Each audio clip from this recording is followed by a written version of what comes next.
Bismillahirrohmanirrohim. Assalamualaikum warahmatullahi wabarakatuh. Saudaraku seiman yang dirahmati Allah, pernahkah kita merasa ragu untuk mengajak orang lain berbuat baik? Mungkin terlintas di benak kita, siapalah saya ini? Dosa saya masih banyak, ibadah saya juga belum sempurna. Tidak pantas rasanya menasihati orang lain. Jika perasaan itu pernah muncul, ketahuilah, kita tidak sendirian. Para ulama salaf yang mulia pun pernah merasakan hal yang sama. Namun, coba kita renungkan sejenak. Jika syarat untuk berdakwah atau mengajak kepada kebaikan adalah harus menjadi manusia yang sempurna tanpa celah, maka siapa yang layak melakukannya? Mungkin tidak akan ada seorang pun di muka bumi ini yang bisa. Setan akan terus membisikkan keraguan di hati kita, membuat kita merasa tidak pantas, hingga akhirnya pintu kebaikan itu tertutup rapat. Mari kita dengarkan sebuah kisah inspiratif dari seorang sahabat Nabi yang mulia, Abu Darda radhiyallahu anhu. Beliau pernah berkata, "Boleh jadi aku mengajak kalian pada suatu kebaikan, sedang aku sendiri belum melakukannya. Namun aku berharap Allah mencatatnya sebagai suatu kebaikan bagiku." Subhanallah. Perhatikan niat tulus dari Abu Darda.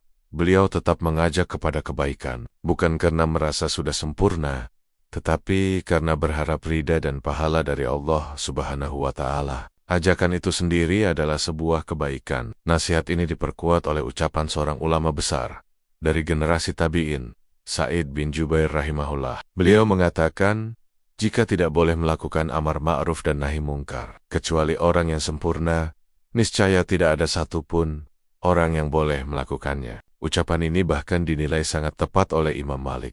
Ini menunjukkan bahwa standar kesempurnaan bukanlah penghalang bagi kita untuk saling mengingatkan dalam kebaikan dan kesabaran. Seorang ulama lain yang sangat kita kenal, Al-Hasan Al-Basri rahimahullah, juga pernah memberikan nasihat yang begitu menyentuh hati. Beliau berkata di hadapan jamaahnya, "Wahai sekalian manusia, sungguh aku akan memberikan nasihat kepada kalian, padahal aku bukanlah orang yang paling solih dan yang paling baik di antara kalian. Sungguh, aku pun memiliki banyak maksiat dan tidak mampu sepenuhnya mengontrol diriku supaya selalu taat kepada Allah." Beliau melanjutkan, andai seorang mukmin tidak boleh memberikan nasihat kepada saudaranya, kecuali setelah mampu mengontrol dirinya, niscaya hilanglah para pemberi nasihat dan minimlah orang-orang yang mau mengingatkan.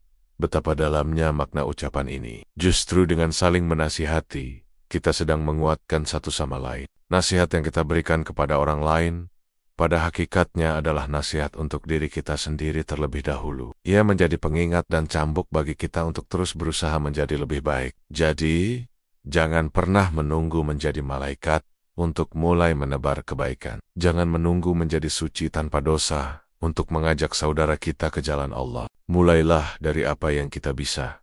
Sampaikan apa yang kita tahu. Satu ayat, satu hadis, satu nasihat kecil yang kita sampaikan dengan tulus, bisa jadi akan membuka pintu hidayah bagi orang lain. Dan yang terpenting, menjadi saksi kebaikan kita di hadapan Allah kelak. Setiap ajakan kepada kebaikan adalah ladang pahala. Bahkan jika kita sendiri masih berjuang untuk mengamalkannya, niat tulus untuk berbagi kebaikan itu sudah dicatat oleh Allah.